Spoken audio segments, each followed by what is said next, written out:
We'll get started so we can get you guys out of here on time. Again, as always, thank you for coming to our 4 o'clock special of the All Staff for this quarter. Woot woot. It's nice and cozy in here. We got a good group. So some updates for today. I'm going to talk about, obviously, general what's the hips and the haps. Eric's going to talk about safety. Mia is going to round out with some HR updates, and then I will conclude with some more hips and haps. So for this quarter, we always have our extraordinary impressions. Cooper, will you read that for me?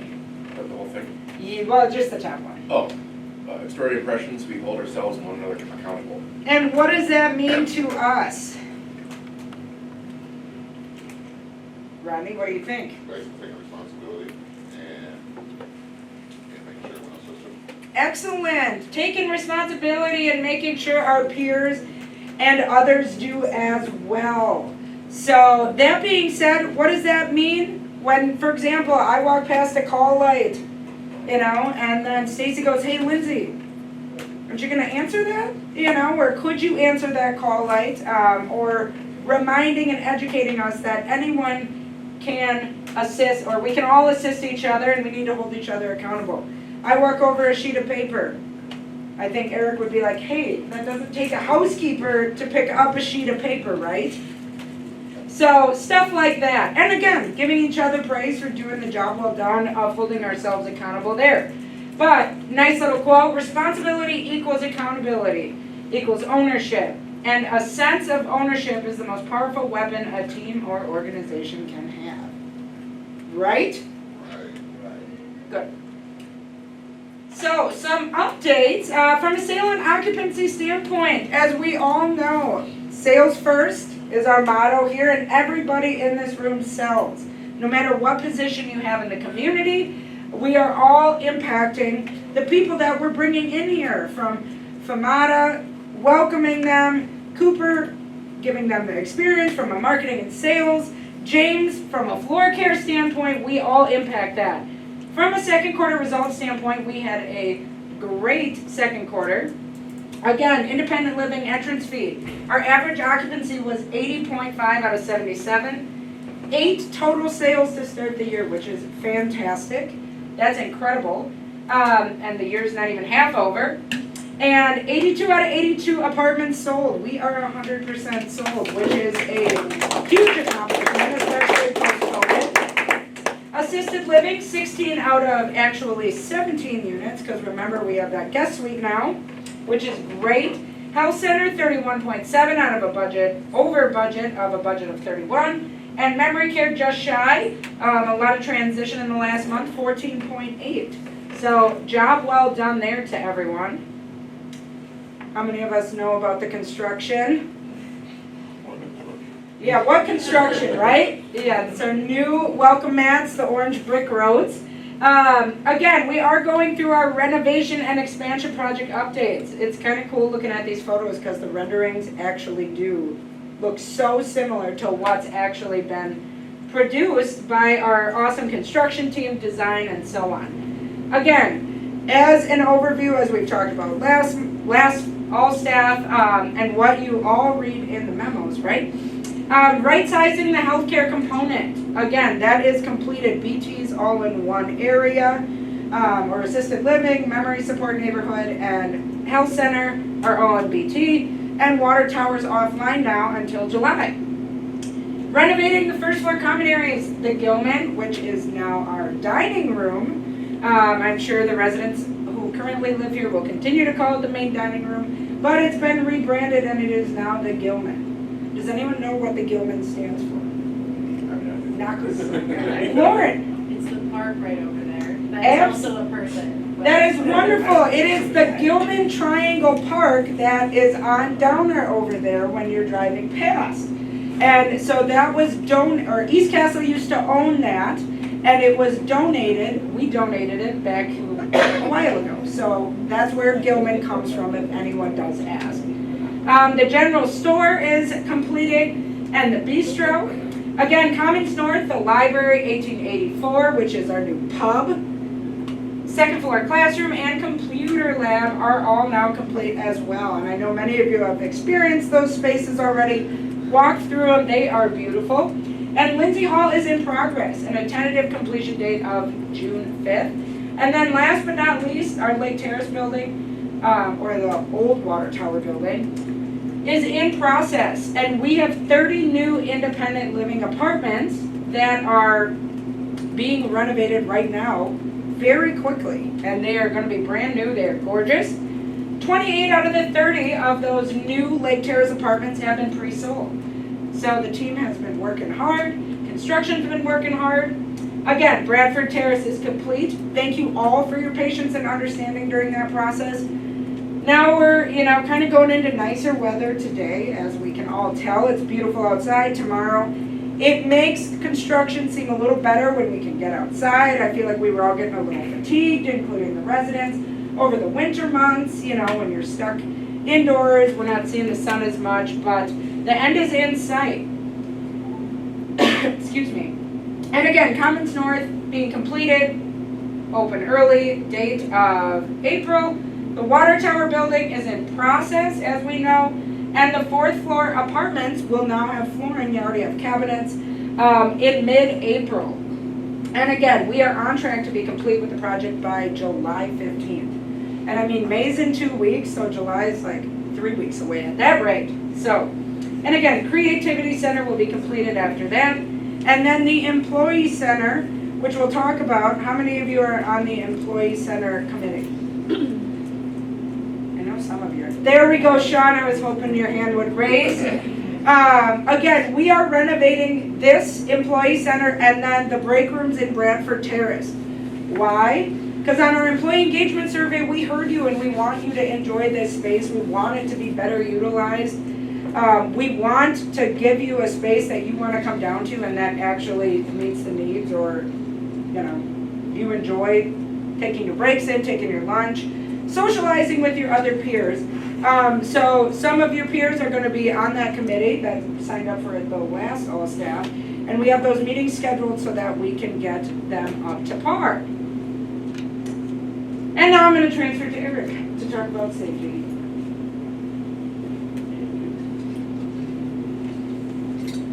Good afternoon, everyone.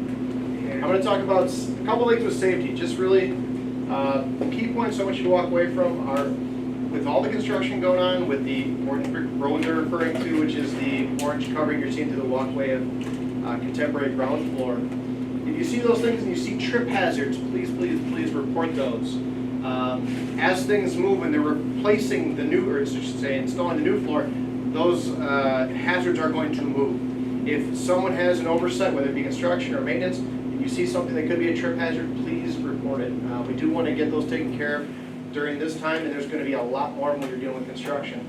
The building is ours, it's functioning as normal.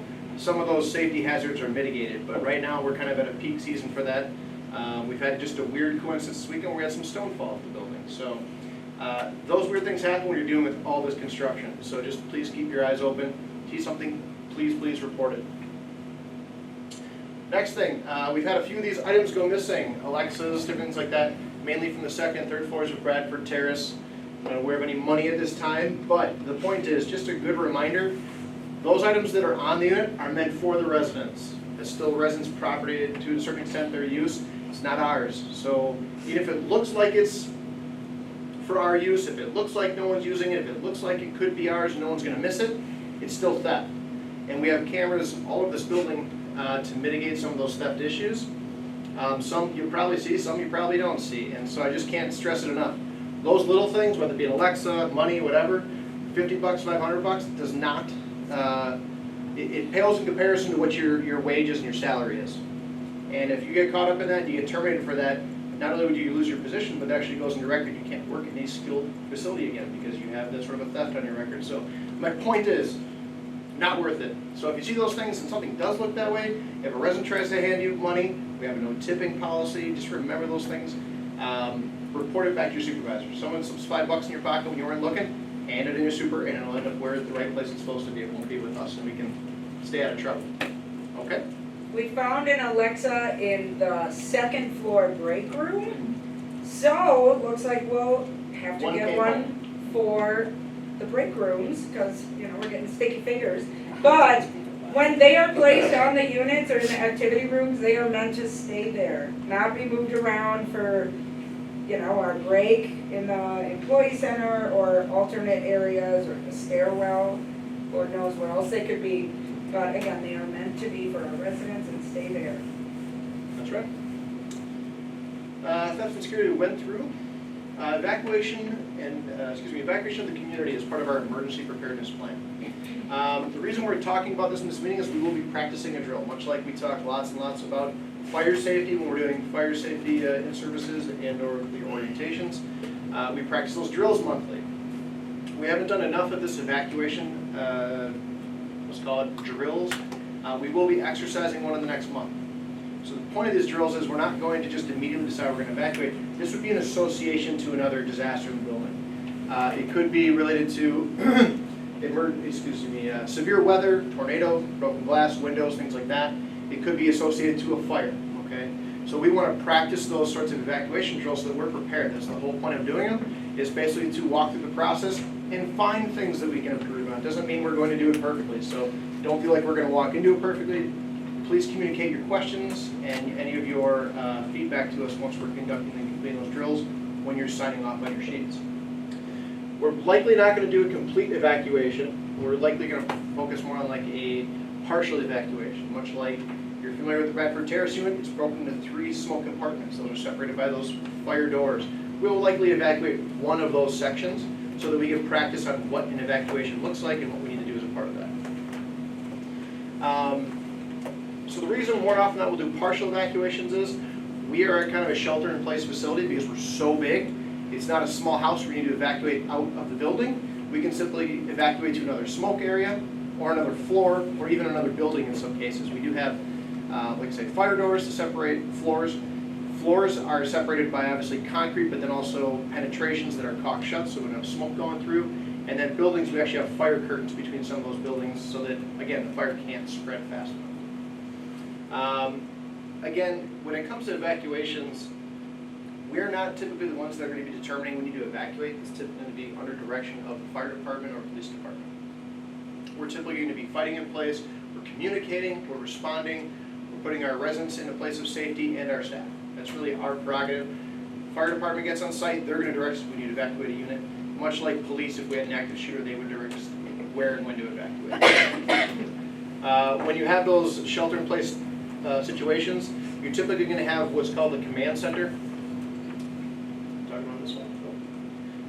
You're typically going to have a command post or command center. That's typically going to be your front desk, mainly because that's our communication hub. So really what that is someone of an executive director level will likely be in that location to direct traffic, whether it be communication of what's happening. It may be in communication of what shifts or staff we need to have on site, who we're calling. It may, if it's transportation services, it's ambulances, it's what have you there. So that emergency preparedness manual is going to sit at the front desk and also a second one in the administrator's office. But that's why we keep one at the front desk. That would likely be our command post, if you will. And from there, when the fire department arrives, that's where they would communicate those their plan with us. Any questions in regards to evacuation? A little more detail. When it gets to be, if we were to evacuate, we're going to evacuate someone who has the greatest needs first, down to someone who's completely ambulatory and can take care of themselves. That doesn't just mean the health center, that could also mean contemporary. There's a few residents in that building that aren't able to take the stairs, so they would be our priority versus residents that could use the stairs, would take the stairs in their home. We would simply just communicate verbally where they should be. We won't worry about the other stuff. So. Any questions on evacuation procedures? Okay. Again, we will be practicing a drill in the next 30 days to kind of walk through some of that and get some feedback, so please feel free to share. That's all I have. Under me. All right. Hi, everyone. So we're just going to talk about some other HR updates that are going on and also talk a little bit more about extraordinary impression. So starting off, we've actually had a decent amount of new hires throughout this last quarter. I see a couple faces that match the names up here, so thanks for coming here first, all staff. You can also see we have a couple of different different positions. So we have our activity coordinators, Kimberly and Rodney, they're both here right now.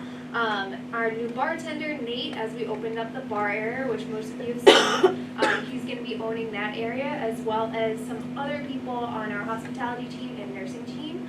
So make sure you say hello if you see them. Most of our new hires, their faces are up by the time clock, so make sure you welcome them to our ECP family. Who's our first all-staff meeting is this? Ooh. Oh my Yeah. goodness, wait, hold on, Anne's higher, I can't see it. There we go, wow.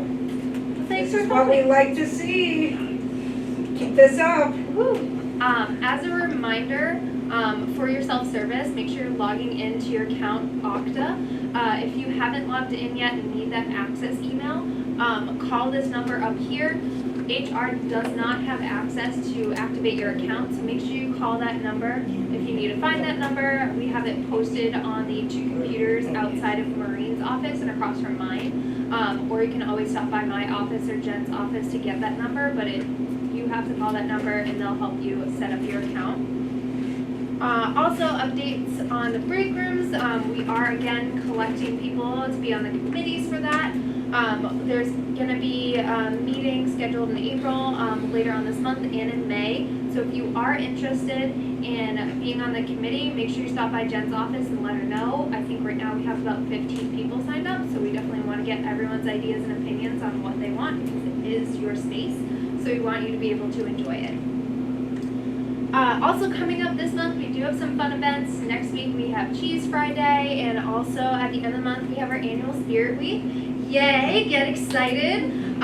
So make sure you check out what days we're doing what in the employee hallway. I know we have a road trip day, we have a rainbow day, other stuff that we previously did last year that we're bringing up back, and also some new things. So make sure you check that out.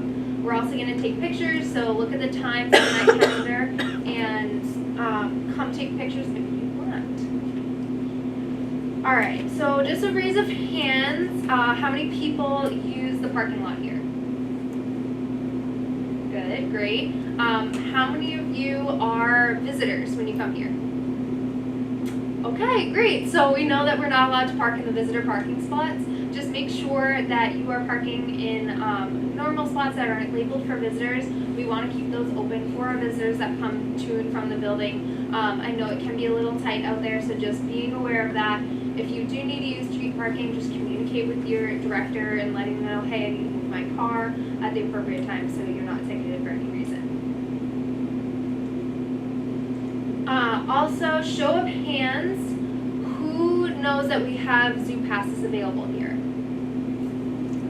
How many people have used the Zoo Pass? Alright, just a reminder that we do have these Zoo Passes. We have 2 of them. It's shared throughout all of our employees here. So if you'd like to use the Zoo Pass, you can check it out for 24 hours. There is a sign-up sheet at the front desk, and you can reserve a date. Just remember again that it is 24 hours that you're able to use it. So if you're, say, using it tomorrow, you have until the next day to return it back, so our other employees can also use it. Can you just, because I remember this from reception, can you check out both of them at the same time? Only one. Only one. Yep, only one. You can only check out one at a time. It's a family Zoo Pass, so I believe you get a car and a bunch of people that you're able to go with, and a parking spot and everything. What's the difference between them? The 2? They're Is there any It's the difference? same. Oh, No. it's the same. No, it's the same. Yep, same Milwaukee Zoo, so make sure you reserve your time, especially since it's getting warm out. Reminder about extraordinary rewards, you can actually access it pretty easily through Okta, so that's kind of like your home base. The extraordinary rewards is pointed out with that red arrow. You just click on that and you can submit peer-to-peer recognitions. If someone's going out of their way to do something extraordinary, definitely recognize them. Down below we have a couple pictures of what you could redeem those points for, ranging from 140 points to about 800 points, so there's definitely a wide variety of them. Definitely go shopping in your spare time and see what's available. You can get gifts for yourself, your family, whoever you want. There's plenty of different variety of what you can get.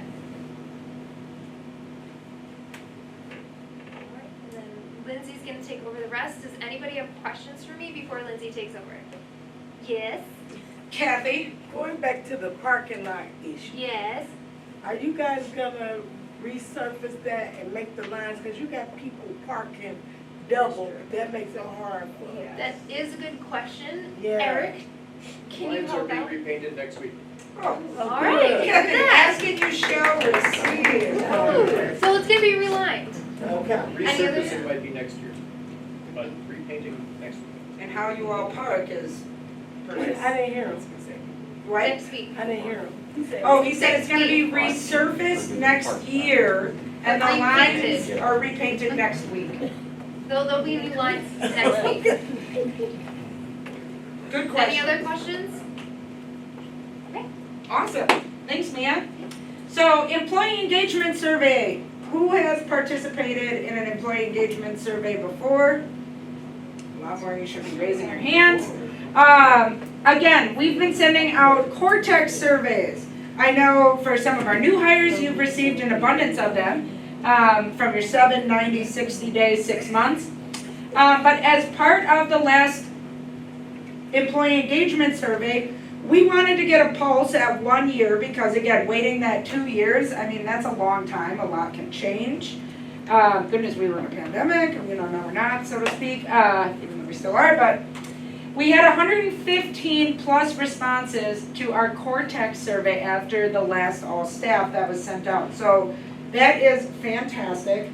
Thank you very much for participating in those because that is real-time feedback for what you're looking for right now, for how things are going, and for you to voice your opinion to see if progress is being made. Again, we do have an East Castle Community Action Plan that is updated on the HR board. We look at that as a director team, as a management team, quite a bit based on this feedback. And it was just recently updated, so I challenge you to go take a look at that, as that stuff matters. I mean, if it's only 2 people actually responding, or we're responding to those 2 people, but obviously we have 115 this time, that is how we can keep East Castle moving forward, how we can keep you all engaged, and how to keep us at a 5-star awesome place to work and facility. Have any of you seen these little boxes around? These are suggestion boxes. Do you know where the other ones are? There's 2 more. Second floor. Yes, 2nd and 4th floor break room. This is not a trick question. That's exactly right. Looks like a lot of you are paying attention. No. Again, they are located in the employee center and 2nd and 4th floor break room. We had 5 suggestion slips that were turned in since the last all staff. Again, these suggestion slips, please have them be something constructive, but come with a solution too, It's really easy to find problems. We could all sit here all day and name 10 problems on our hand, but I challenge you to put a resolution of what you'd like to see done as a result of that problem. So again, these are checked. HR has the key, and whoops, I'm gonna say, okay. I'll put in a work order. It's fine. And Stacy cropped that out of the film. No. But again, let us know if you had feedback, concerns. Great news to share. I mean, share what's going well too, and we'll be able to compile those and give you guys feedback of what was put in there in the last survey. And then just as another update, coming soon is Dimensions. This is our new timekeeping and scheduling program. Again, this is going to be a huge change that we are excited for to come down the pipeline. This will replace Chronos. This will replace how you're punching in, your time clock system, your manager entering PTO, Sean doing payroll, all of the above. But what the nice thing that's going to be is it's all going to be electronic. So your edit slips, your PTO slips, stuff like that, depending on what we determine as a facility, will be able to go away. And using a QR code, obviously Apple, Android, and this is planned to go live May 21st. So there will be more training to come. Again, this is all we know as of right now. We just had our initial kickoff call with this Dimensions group yesterday. So this will take away on shift as well for nursing, hospitality, who really use on-shift. This will completely remove that system, and all the schedule, when Ashley Drummond or Linsky or Majarka post it, this will be in this new system. Any questions on that? It's still punching it out, correct? Yep, you'll still punch in and out, and that will still be at a time clock, that won't be on your phone. The system itself, in terms of our process, will remain the same, but the actual software is what will be to change. So, good question. All right, so then, for my last little update, again, survey preparedness, 'tis the season. We're all impacted by survey. We had our mock survey 2 weeks ago, we had the state here last Monday, and we anticipate the state to come back for our annual survey in the next 6 weeks, or technically they have till end of July. So, some reminders for this, purposeful rounding. I think this is just a good rule of thumb for anywhere in the community. Answering call lights, keeping them on and addressing the actual concern or need that they have, not going, let me turn them off, I'll be right back. And then they go right back on. Picking items up on the ground, keeping rooms clutter-free for a safer environment. Again, it does not take a housekeeper to pick up a straw wrapper. It does not take a nurse to put the call light that accidentally fell on the ground back in residents' reach. You know what I mean? Keeping residents looking clean and presentable. I think this is a good one for everyone because, again, not that many of us in this room are actually providing cares for our residents directly, but we all know what, a good-looking resident wants to look like. Just send an email, call, maybe just check in. Maybe it was a busy day or some accidents happen, people dealing with people. But it's better safe than sorry. Offer to get them a napkin for their lap if you're walking past the dining room in certain areas and so on. And just help each other, hold each other accountable for that. Following the care cards and meal tickets. Obviously this doesn't apply to everyone necessarily, but it is important. And those are there for good reason because they are required and they help keep our residents safe. Wear your name badge. I didn't have mine on yesterday, slapped myself on the wrist. It was a bad day, just kidding. But again, wear your name badge. It helps each other. It helps us know that you are an employee here. I will say, for example, we had a new hire late last night, for third shift when I was here, wearing an Aurora Healthcare badge. And I was like, what's going on? You know what I mean? You start to question and you get confused if it's not an East Castle badge. And then obviously I got reacclimated with what was going on. But again, these are helpful to know for the safety of our staff, residents, family members, as well as our residents like to know your name. We like to know your name. We like to call each other by name. It's one of our hospitality promises. Cell phones in resident areas. Please, please, please do not pick up a cell phone call in a resident's room. Do not be checking texts in residents' rooms. If you're in the middle of doing something, perception is reality. And that goes beyond our residents. That's families who are walking down the hall and just see people, like this nowadays. Or see someone in a resident's room, even though they may be waiting for the resident quick, checking their text. That doesn't look very great and very attentive to the expectations we have. Take your break in the break room, not in resident areas. The dining rooms are not resident, or the 1884 are not break rooms. Someone could come up to you and go, hey, Nick, I need your help. And no, I'm off the clock. That's not a great first impression that we want. That's why we have the break rooms. That's why we're getting them redone. And then again, explaining what you're doing in a resident's room at all times, knocking before entering. As always, we've gone over abuse reporting. Who do we report abuse to? Me, your supervisor, we know that.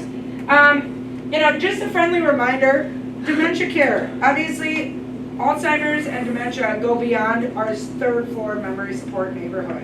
Be patient, be clear, be kind in how we're communicating, knowing that it may take a little longer than what you and I in this room trying to get out of here in 30 minutes looks like. So, infection control, we've all done our hand washing. We're not walking with garbage throughout the community unless it's in a controlled bin, and resident rights. As always, our residents have the right to refuse any services, to come and go as they please safely, and so on. Any questions on this? Good. And last but not least, COVID. Oh goodness.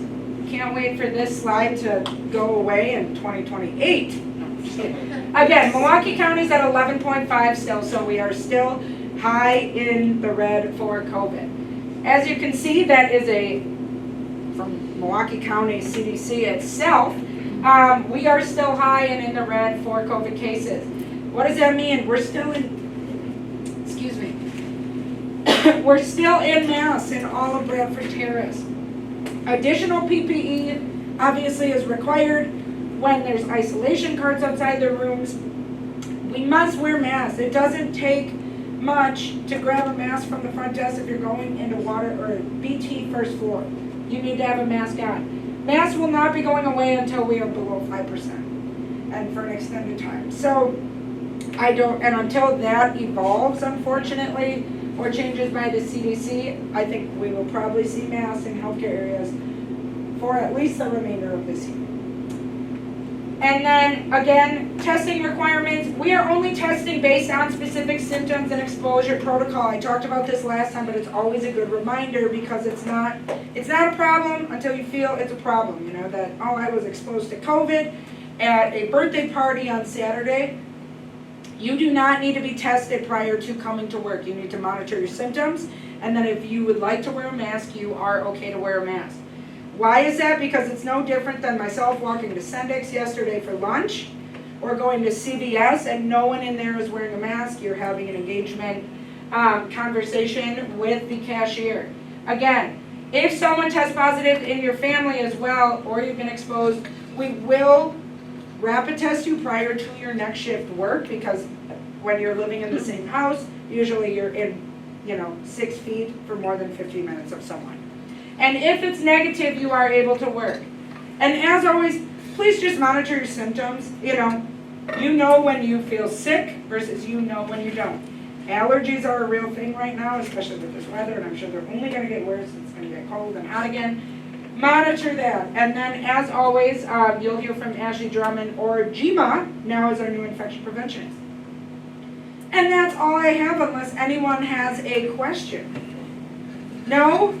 Well, thank you all for everything you do. Make sure you grab a healthy snack before you leave, and then ensure you signed in, or else you're going to see a Relias. But have a terrific Wednesday.